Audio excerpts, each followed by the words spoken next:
Detective Carnby felt removed from himself. Like driving drunk, he carefully tried to navigate his environment. What the hell was going on? Was he finally losing his mind? At least Emily was here to call the police if he went off the deep end.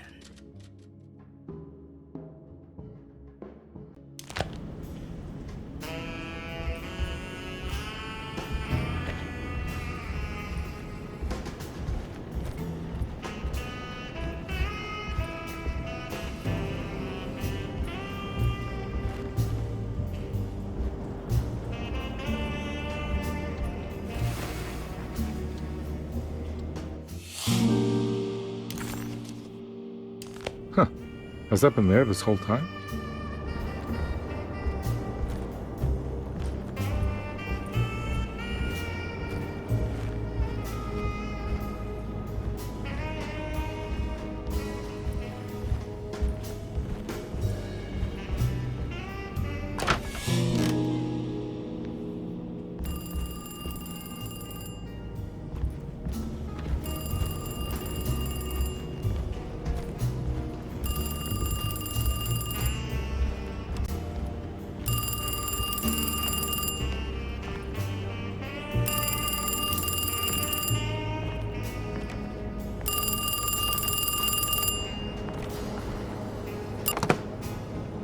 Hello? Detective Carnby? Who is this? Jeremy? Jeremy is with the Dark Man. You can't save him. Well, I've done everything he wanted so far, and there's just one more thing on the list. I expect him to keep his promise and return Jeremy unharmed. Get out, Detective. While you still can.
You okay? You look a little frazzled. Just stupid telephone. I know. I tried calling the police earlier. The telephone is completely dead. It's not... Yeah, no, the telephone isn't working.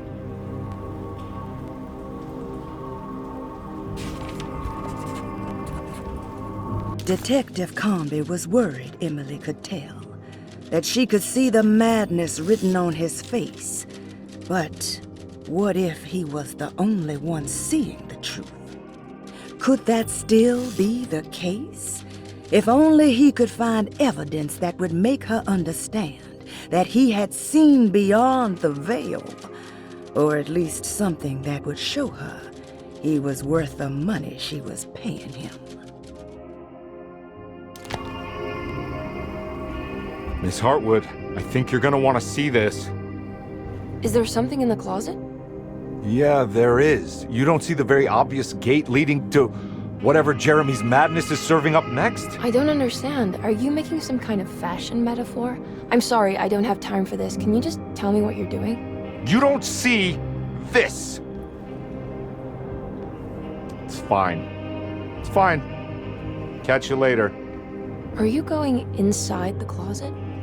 Yeah. You got a problem with that? No. Do what you think is right, detective. Sorry, I didn't mean to. Goodbye, Miss Hartwood.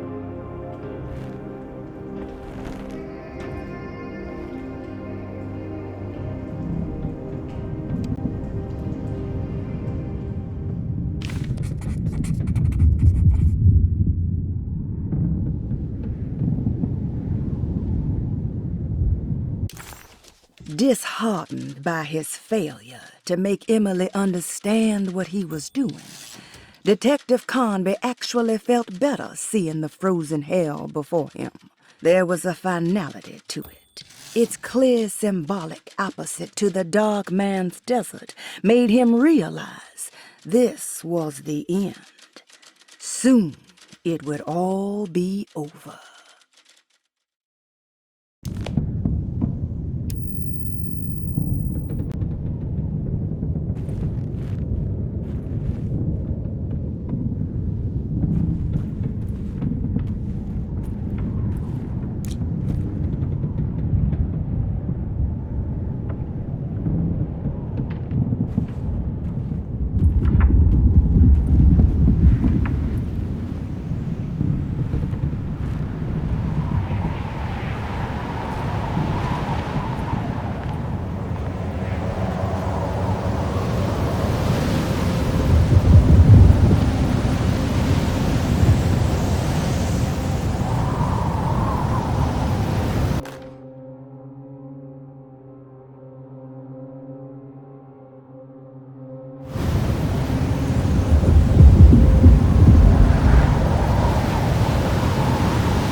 Found the ancient stellarium perched on a cliff facing the Arctic Ocean after a day of sailing due north of the Eskimo encampment. Jacob van Oostad was our most keen member of the expedition. He had been chasing down the source of a peculiar type of crystallized metal present in several sacred items among the natives on the northeast coast of Greenland. The site was a remarkable find for any explorer, and we were all enraptured in our search for enlightenment and meaning. The surviving architecture seemed almost unearthly in origin and astonishingly sophisticated. The metal Jacob was searching for was abundant, almost ubiquitous. We were so taken by our find that we were surprised by the sun falling below the horizon. As we quickly picked up our gear, ready to head back to our camp, Jacob van Oostad declared that he wanted to stay. He was adamant.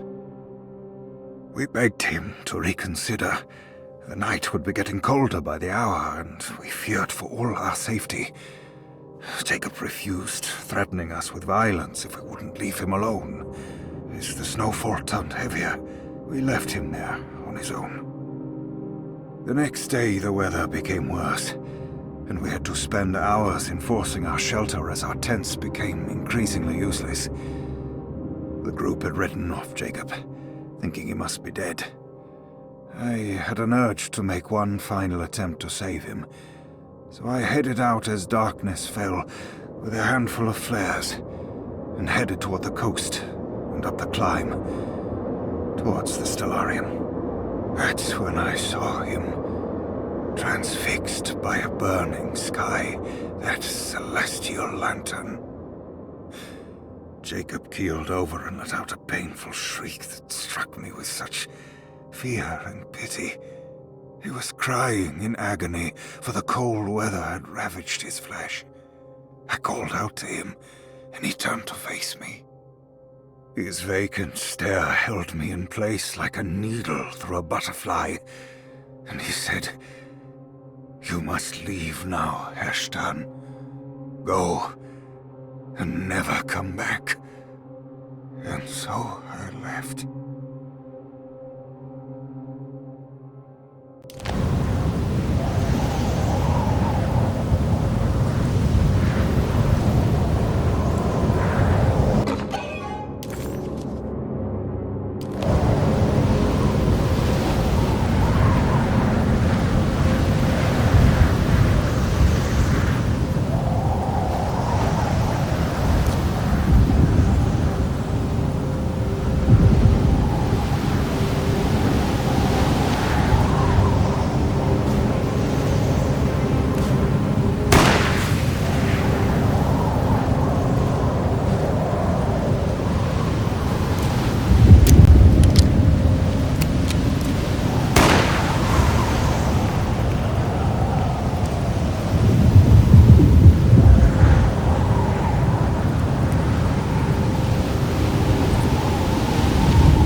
Hey, you! What are you doing here? What is this place? Turn back, detective. You're not wanted here. Whoa, take it easy. I'm not your enemy. Oh, you're wrong, detective. You're wrong.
Figured you wouldn't want your stars aligned, Jeremy, or maybe that is what you need to temper that mania of yours.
sake, stay dead, will you?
everything?